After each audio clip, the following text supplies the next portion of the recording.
안녕하세요. 세계국연구원 골든클럽 정기준 원장입니다.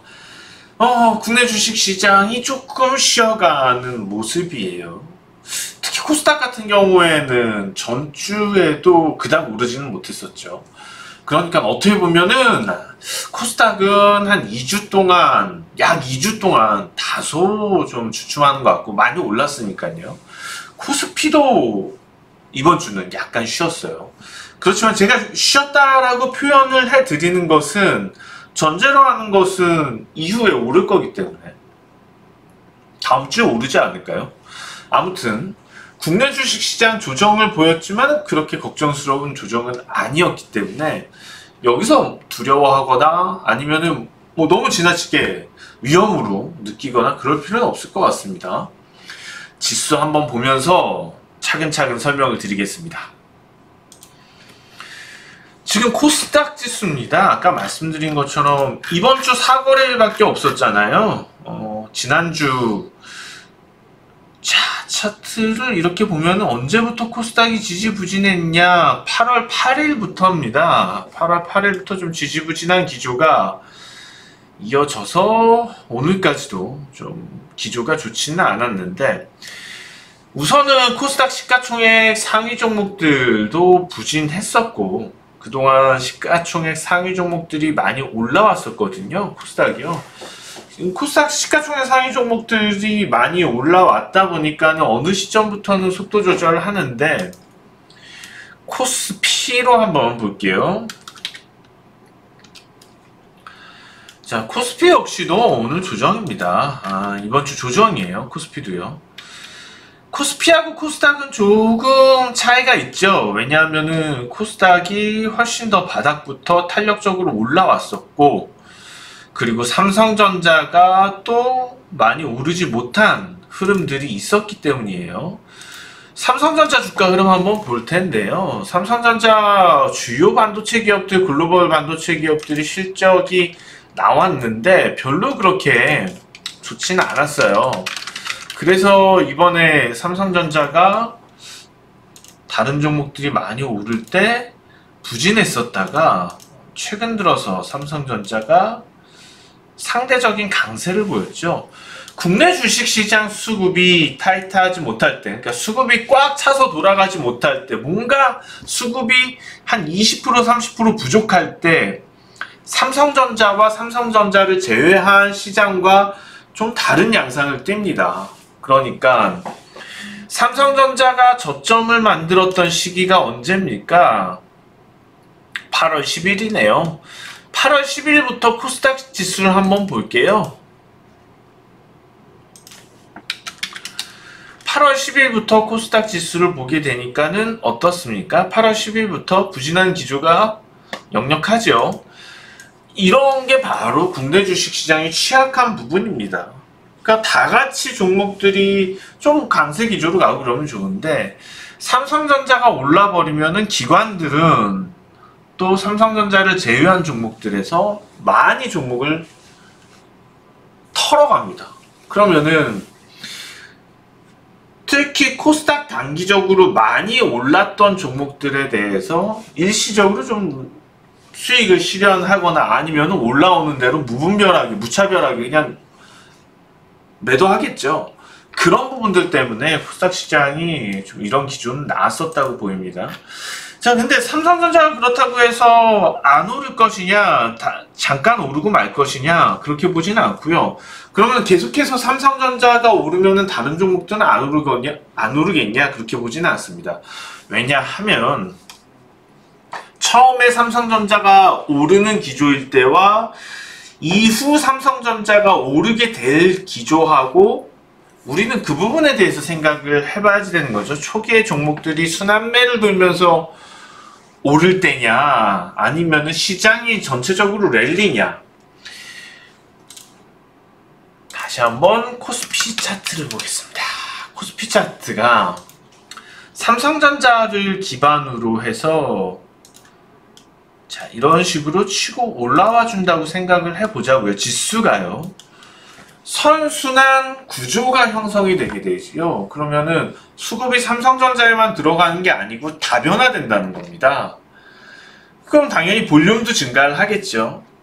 만약에 지금 위치에서 다음 주 본격적으로 반등에 나선다면은 시장의 거래량이 많이 늘 겁니다.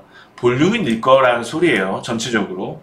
이 볼륨이 늘어나면서 종목들 전반적으로 강세가 삼성전자에만 국한되지 않고 그동안 시장에서 좀 흐름을 이끌었던 종목들로도 다변화될 수 있다는 거거든요. 그래서 지금 우리가 찾아야지 될 종목들에 대해서 주목을 해볼 필요가 있어요.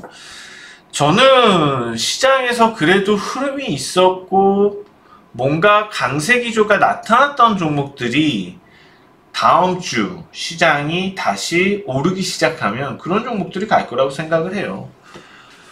자, 뭐 여러 가지 종목들, 여러 종목들 관련주들이 많이 있겠지만은 제가 그 중에서 손에 꼽는 종목은 현대중공업이에요. 현대중공업 주가를 보시면은 좀 쉬었다가 오늘 올랐죠. 삼성전자가 역시 흐름이 있는 동안에 쉬었고, 현대중공업이 올해 흐름을 보게 되면은 올해 오른 종목이에요. 몇 개 되지 않는 올해 상승한 종목입니다. 자, 현대중공업이 지금 우리가 주목해야지 될 부분들 여러 가지가 있는데 현대중공업에 대해서 긍정적으로 살펴볼 것 두 가지가 있습니다.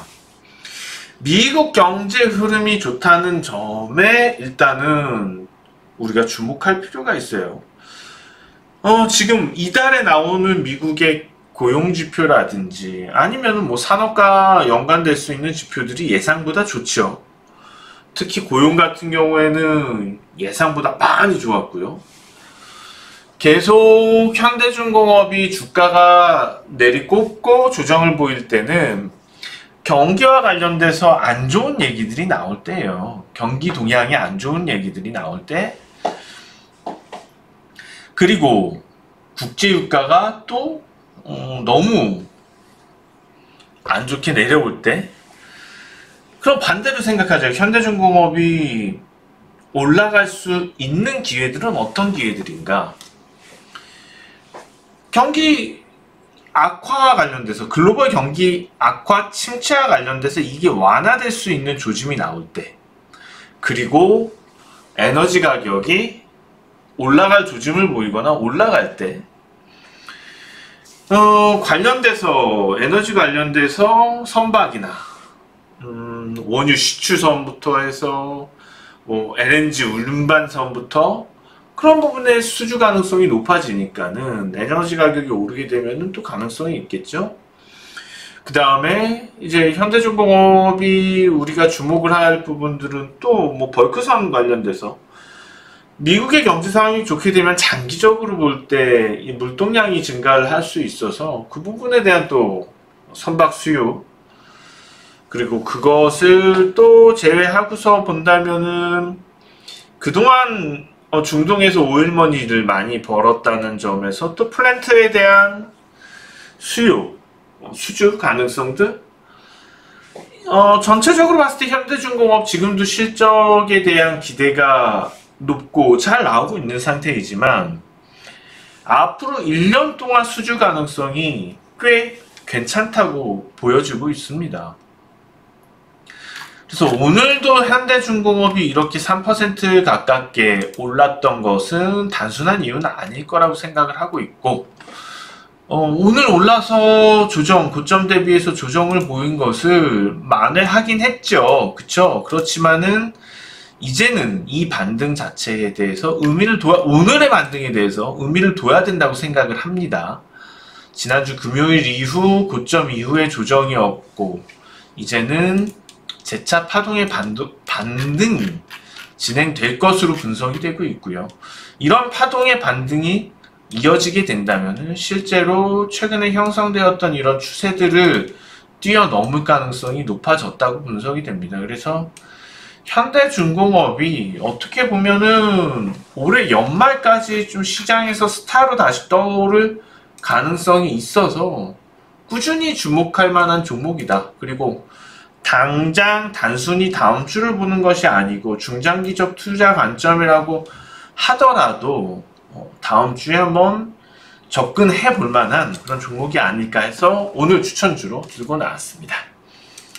자, 오늘은 좀 종목 중점으로 말씀을 드리고 설명을 드린 것 같아요. 다음 시간에는 시장 전망에 대해서 좀 더 자세히 말씀드리도록 하겠습니다. 지금까지 세계금융연구원 정기준 원장이었습니다. 고맙습니다.